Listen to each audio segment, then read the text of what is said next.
દીવ એટલે ગુજરાતનું ગોવા. અહીં બીચ, કિલ્લા અને ચર્ચ છે ખાસ જોવા જેવા. દેશ વિદેશના પ્રવાસીઓ અહીં ફરતા આપને મળે જોવા. અહીં એકથી એક સુંદર બીચની બહાર છે. ઐતિહાસિક કિલ્લાઓની અડીખમ વણઝાર છે. સદીઓથી ઉભેલા ચર્ચ એ જ તો મોટો ચમત્કાર છે. નાતાલ અને 31 તો અહીંના મુખ્ય તહેવાર છે. અહીં બારે માસ બહાર છે એટલે જ તો દીવ દમદાર છે. ગોવાને બોલાવે તેવો નાગવા બીચ શાનદાર છે. સ્વિમિંગની સાથે અહીં વોટર સ્પોર્ટ એક્ટિવિટીની ભરમાર છે. તો ઘોઘલા બીચ પણ સુંદર અને પાણીદાર છે. જલંધર બીચ પર તો જાણે નિર્મળ જળનો અધિકાર છે. ચક્રતીર્થ બીચ તો લાગે અરબ સાગરનો પહેરેદાર છે. તો ગોમતી માતા બીચ તો પ્રકૃતિનો ભાગીદાર છે. એટલે જ તો દીવની સુંદરતા આ દરિયાને જવાબદાર છે. સેન્ટ પોલ ચર્ચનો મહિમા આજે પણ અપરંપાર છે. તો સેન્ટ થોમસ ચર્ચમાં કરુણા અને દયાનો વ્યવહાર છે. ફ્રાન્સિસ ઓફ અસીસી ચર્ચ તો આજે પણ યાદગાર છે.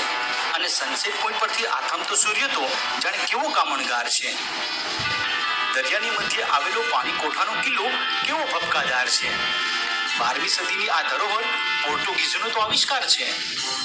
દીવ મ્યુઝિયમમાં ધરબાયેલો ઇતિહાસનો આકાર છે. સી શેલ મ્યુઝિયમમાં શંખ અને છીપલાનો સંભળાતો મૌન ધબકાર છે. અહીં આઈએનએસ ખુકરી જહાજની સેવાનો સાક્ષાત્કાર છે. ખુકરી મ્યુઝિયમ થકી મારા ભારતના શૌર્યનો સત્કાર છે. નાયડાની ગુફાઓ તો કુદરતનો આભાર છે.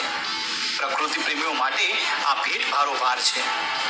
ગંગેશ્વર મંદિરમાં દરિયા દેવનો જળાભિષેક વારંવાર છે. તો મત્સ્ય ઉદ્યોગનો અહીં કરોડોનો કારોબાર છે.